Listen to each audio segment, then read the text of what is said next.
il se pourrait que toi, moi ou quelqu'un parmi nous deux, on meurt un de ces jours. La question c'est qui de nous deux va se lever pour aller chercher cette clé qui permettra de sortir de ce vicieux piège juste à côté de nous. Il y a quelques années, nos parents décédaient à l'âge de 100 ans, 120, 130, etc. Personnellement, la maman de mon grand-père est décédée il y a à peine 4 ou 5 ans. Malheureusement, l'espérance de vie a tellement diminué aujourd'hui au point où les gens meurent en général à l'âge de 60 ans au Bénin par exemple. Et dans certains pays, les chiffres tournent déjà autour de 50 ans. Les gens meurent de plus en plus jeunes pour des problèmes de santé qui s'observent il y a des dizaines d'années chez des gens de plus de 80, etc. Malheureusement, c'est ce à quoi fait face près de 31% de la population mondiale aujourd'hui. Et dans certains pays, les chiffres sont allés jusqu'à 70%. Ça veut dire tout simplement que quand vous choisissez 10 personnes au hasard dans ces pays-là, 7 sont déjà concernés par le problème. Et en réalité, c'est quelque chose de banal que nous faisons presque tout le temps, mais qui est malheureusement très peu connu. C'est la sédentarité. La sédentarité n'est pas pour autant connue et c'est ça ce qui explique le fait que le problème est tellement dommage parce que presque tout le temps, on pense que quand on parle de sédentarité, c'est seulement ce monsieur qui va au boulot le matin, qui va s'asseoir devant un ordinateur, travailler toute la journée dans un bureau climatisé, etc., qui est concerné. C'est faux, archi faux. Regardons par exemple la récente étude du cardiologue François Carré publiée en février 2023.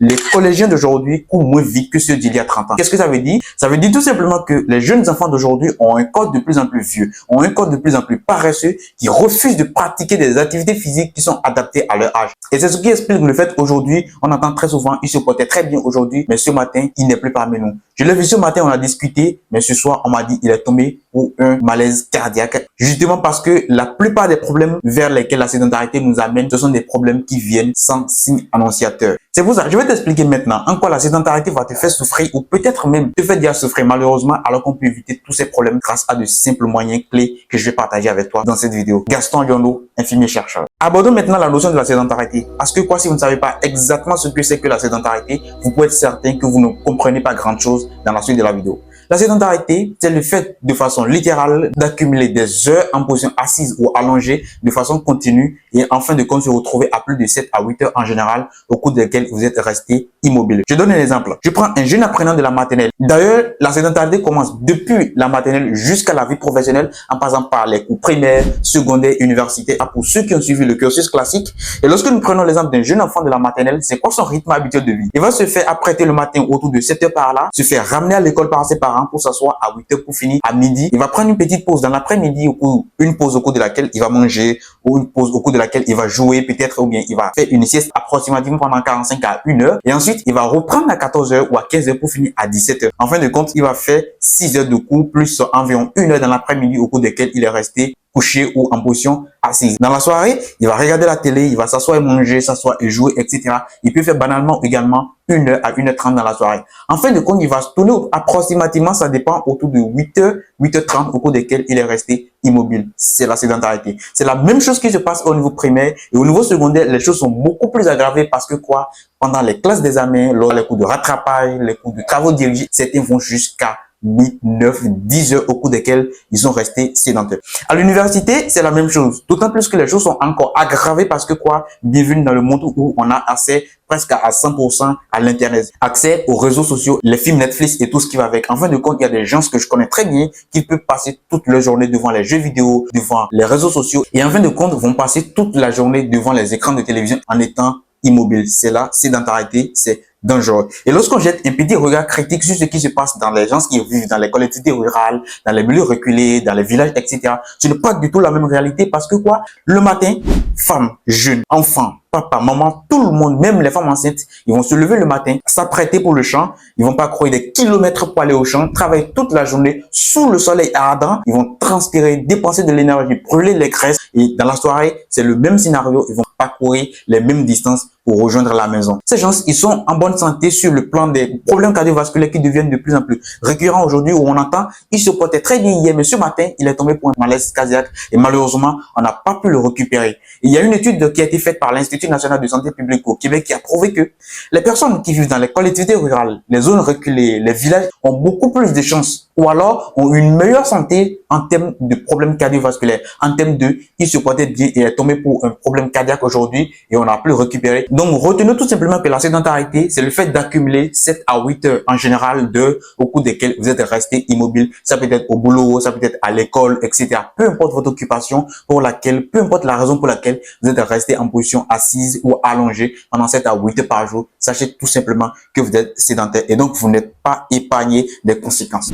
Abordons à présent les conséquences de la sédentarité. Lorsque vous avez une habitude de vie sédentaire, sachez que vous avez trois grandes catégories de conséquences qui vous attendent. La première conséquence, c'est les maladies cardiovasculaires. Et oui, on entend très souvent aujourd'hui quand on parle de problèmes cardiovasculaires, des maladies cardiovasculaires, etc. On se dit, non, ça c'est les personnes âgées, non, ça c'est les personnes adultes qui souffrent de ces problèmes-là, c'est dangereux.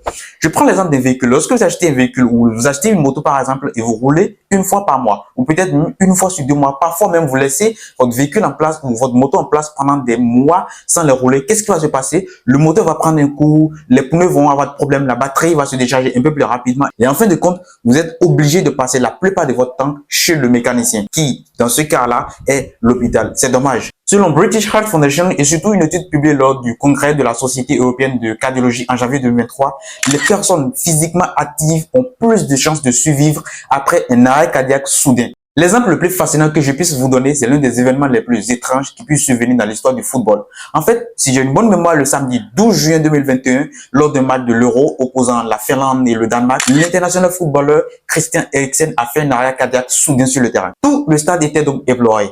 Les jets de réanimation de première nécessité n'étaient pas avec succès. Les mesures de réanimation s'intensifiaient jusqu'à un moment donné, après quelques minutes, quelques heures ou quelques trentaines de minutes, la réanimation a été finalement avec succès. Il est revenu. Il a donc été transféré dans un hôpital pour pouvoir bénéficier des soins adéquats. Tout le monde était content qu'il est revenu parmi nous, mais très peu de personnes ont pu comprendre que c'est le fait qu'il est physiquement actif qui lui a redonné une deuxième chance. Je ne vous demande pas d'être un athlète professionnel, mais tout ce que je vous demanderai, je vous le dirai dans les prochaines minutes. Et la deuxième catégorie de conséquences qui vous attend lorsque vous avez une habitude de vie sédentaire, c'est la prise excessive du poids. Et quand vous avez une prise excessive de poids aujourd'hui, c'est dangereux. On entend souvent, oh, j'ai pris 2 kilos, j'ai pris 3 kilos, mes joues poussent très bien, mon ventre pousse très bien, etc. C'est dangereux. Prendre du poids, c'est bien, mais lorsque vous dépassez les bornes supérieures, c'est dangereux. Le premier élément auquel vous devez vous attendre, c'est le diabète. Quand vous avez le diabète aujourd'hui, bienvenue dans un cercle vicieux que je vais vous expliquer maintenant. Le diabète, très généralement, a un traitement à vie. Vous êtes désormais contraint à prendre des médicaments ou à recevoir des injections 2, 3, parfois même 4 fois par jour, et ça durant le reste de vos jours sur Terre. Et ensuite, les médicaments pour le diabète et injections coûtent extrêmement cher. Lorsque vous ne respectez pas correctement le traitement parce que ça devient de plus en plus cher ou alors c'est désagréable de prendre des médicaments ou de recevoir des injections presque tout le temps, l'une des plus grandes conséquences qui vous attendent, c'est ce qu'on appelle le pied diabétique. Et lorsque vous avez le pied diabétique, la conséquence la plus courante, c'est l'amputation. On peut vous couper facilement l'un de vos pieds ou peut-être même les deux. Imaginez ce que vous allez devenir avec un seul pied. Ensuite, le diabète peut endommager votre cerveau. Vous êtes obligé de voir tout le temps un neurologue. Le diabète ne va pas laisser intact vos yeux. Vous allez avoir ensuite des problèmes de vision. Vous êtes désormais obligé à porter des correcteurs optiques, même si on sait que cette alternative ne vous permet pas d'avoir une vision optimale comparativement au moment où vous étiez en bonne santé. Ensuite, le diabète peut endommager vos reins au point où vous pouvez faire ce qu'on appelle une insuffisance rénale terminale. Et à ce stade-là, vous allez faire de la dialyse 2 à 3 fois par semaine et ça durant le reste de vos jours sur Terre. Généralement également, lorsque vous avez un poids élevé, vous êtes prédisposé à faire une hypertension artérielle. Et si malgré toutes les difficultés que le diabète peut déjà vous faire avoir, si vous ajoutez une hypertension artérielle à ça, je peux vous garantir que même si vous avez toute la fortune de la planète Terre, ça ne sera pas facile à gérer pour vous. C'est pour ça, je vais vous donner un outil internationalement reconnu appelé indice de masse corporelle qui vous permet rapidement de savoir est-ce que avec votre taille, vous avez le poids qui vous convient. L'outil dont je parle qui s'appelle indice de masse corporelle se calcule en faisant le rapport entre votre poids et votre taille au carré. Très simple. Je donne un exemple. Un jeune qui pèse par exemple 54 kg comme moi et qui mesure 1m65, son indice de masse corporelle, ça fait 54 divisé par 1m74 fois 1m74. Ça doit tourner autour de 17,6. Moi, je suis légèrement en dessous de la valeur normale parce que quoi? Votre indice de masse corporelle doit être compris entre 18 et 25 maximum. Sinon, 18 et 24. Lorsque vous avez quelque chose qui commence à partir de 25, sachez tout simplement que vous êtes en danger. Vous devez vous faire consulter. La troisième catégorie de conséquences qui vous attend lorsque vous avez une habitude de vie sédentaire, c'est ce qu'on appelle une mauvaise santé mentale. Aujourd'hui, si nous avons plus de 2,86 milliards de personnes qui vivent avec le stress au quotidien dans le monde, si nous avons environ 280 millions de personnes qui vivent avec la dépression presque tous les jours de par le monde, selon l'Organisation mondiale de la santé, si nous avons environ 700 000 personnes qui se suicident chaque année, selon l'Organisation mondiale de la santé en 2023, la sédentarité est l'un des principaux éléments à ne pas négliger. Imaginez par exemple, lorsque vous êtes devant un travail, lorsque vous êtes en train de faire une activité qui vous stresse, qui vous donne de la dépression, une situation difficile, qui vous demande un exercice mental dur, vous avez énormément de difficultés. Qu'est-ce qu'on fait le plus souvent? On s'acharne, on s'attarde sur ça, on est là presque concentré tout le temps, alors que ce n'est vraiment pas la solution. Le plus important, c'est de lâcher prise, de vous lever, aller faire quelques balades et vous revenez. Vous allez voir que la différence, elle sera nette. La prochaine fois, vous aurez de pareilles difficultés, quelque chose qui vous stresse, un travail qui est énormément stressant pour vous. Lâchez prise, sortez, allez faire quelques marches, quelques minutes de sport, quelques minutes de marche, etc. Et revenez. L'inspiration que vous aurez pour cette fois-ci ne sera pas du tout la même chose. Voici enfin les 4 moyens clés que j'ai prévus pour vous pour pouvoir vaincre la sédentarité. Si vous vivez déjà la sédentarité ou vous avez quelqu'un, vos amis, vos proches qui vivent dans des conditions sédentaires, vous pouvez le proposer de façon très simple. Ce sont des solutions, des moyens inspirés des actions recommandées par l'Organisation mondiale de la santé, des recherches scientifiques et beaucoup d'autres articles scientifiques que j'ai nommés mes 4 moyens clés pour vaincre la sédentarité. Le premier moyen clé, c'est que l'activité physique est bonne pour le cœur, le corps et l'esprit. Imaginez votre corps comme un véhicule ou une moto. Le véhicule est fait pour bouger, pour traverser de longues distances, etc. Lorsque vous roulez votre véhicule de façon continue, vous roulez votre moto de façon continue, qu'est-ce qui va se passer? Le moteur devient de plus en plus résistant. Il devient de plus en plus puissant. Il devient de plus en plus endurant. C'est exactement la même chose. Les muscles qui aident votre cœur lorsque vous faites le sport deviennent de plus en plus toniques, deviennent de plus en plus résistants et permettent à votre cœur de battre beaucoup plus efficacement et vous éloigne des problèmes cardiovasculaires. Ensuite, lorsque vous roulez bien votre voiture, la batterie va se décharger moins fréquemment. Et ça veut dire tout simplement que lorsque vous faites du sport, vous avez beaucoup plus d'énergie, vous êtes moins fatigué, vous êtes beaucoup plus endurant. Et en fin de compte, les pneus, la carrosserie, tout sera en bon état parce que quoi? Le véhicule est en mouvement, la moto est en mouvement. Et lorsque vous avez un véhicule qui est monté parfaitement bien, la carrosserie, la batterie, les pneus et tout ce qui va avec est en bon état, lorsque vous regardez sur le tableau de bord, vous n'aurez que de belles informations. C'est exactement la même chose. Lorsque vous bougez, vous faites de l'activité physique, etc., votre esprit est beaucoup plus serein. Vous avez beaucoup plus de clarté dans votre cerveau et ça vous aide énormément à être beaucoup plus productif dans vos activités quotidiennes. Le deuxième moyen clé que je m'en vais partager avec vous, c'est que toute quantité d'activité physique est bonne. Il est vrai que l'Organisation mondiale de la santé recommande généralement pour les adultes de pratiquer 30 à 60 minutes d'activité physique 5 jours sur 7 et pour les enfants, 1 heure d'activité par jour. Mais si vous pouvez faire seulement 5 minutes par jour, faites-les. Si vous pouvez faire 10 minutes par jour, faites-les. Si vous faites 15 minutes aujourd'hui, faites-les. Demain, essayez de faire 20, ainsi de suite. Le plus important, c'est de toujours faire l'effort de faire quelques minutes d'activité physique par semaine, par jour, etc. Ça vous sera énormément bénéfique.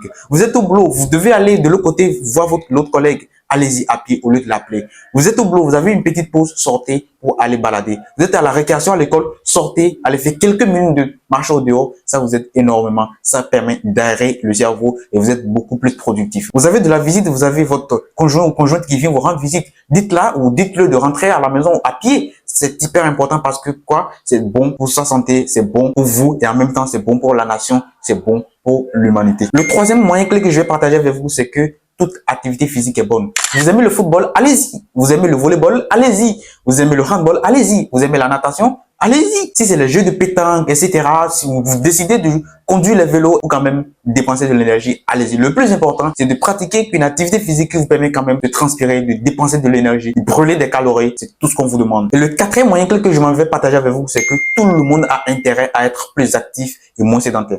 Je suis une femme enceinte, ce n'est pas une excuse pour ne pas faire de l'activité physique, sauf si c'est sur prescription médicale. Regardez la plupart des gens d'aujourd'hui, lorsqu'elles tombent enceintes, lorsque la plupart des femmes d'aujourd'hui tombent enceintes, elles deviennent de plus en plus paresseuses, plus capricieuses. Elles se réveillent peut-être à midi, à 11 heures, à ne rien faire, et puis elle fait l'effort peut-être d'aller se brosser les dents, et ensuite elle va ingérer des produits bizarres dans l'organisme. Ça, on va peut-être en parler après l'alimentation aujourd'hui, et ensuite elle va rester à la maison à ne plus rien faire, et il va falloir trouver quelqu'un qui va s'occuper des tâches ménagères. C'est dangereux, c'est très dangereux parce que quoi, c'est les mêmes personnes là qui auront embêté les sages-femmes, les gynécologues dans les salles d'accouchement. Regardez par exemple les gens qui vivent dans les milieux ruraux, dans les villages. La bonne dame, elle est enceinte et elle est en état, mais elle ira au marché le matin ou peut-être au champ. Elle va travailler toute la journée et revenir à la maison maintenant fatiguée. Elle va peut-être sentir un petit malaise. Il va se faire consulter dans un centre de santé de la place. Une fois là-bas, on lui demande de monter sur la table d'accouchement. Elle accouche tout simplement. Généralement, elles ne font même pas les consultations prénatales. Au plus de 3 fois, c'est déjà bon. Et puis, en fin de compte, elles accouchent facilement alors qu'elle a déjà travaillé toute la journée. En fin de compte, on se met à l'évidence que la douleur ne dépasse pas les caprices. En revanche, les caprices, la paresse dépasse la douleur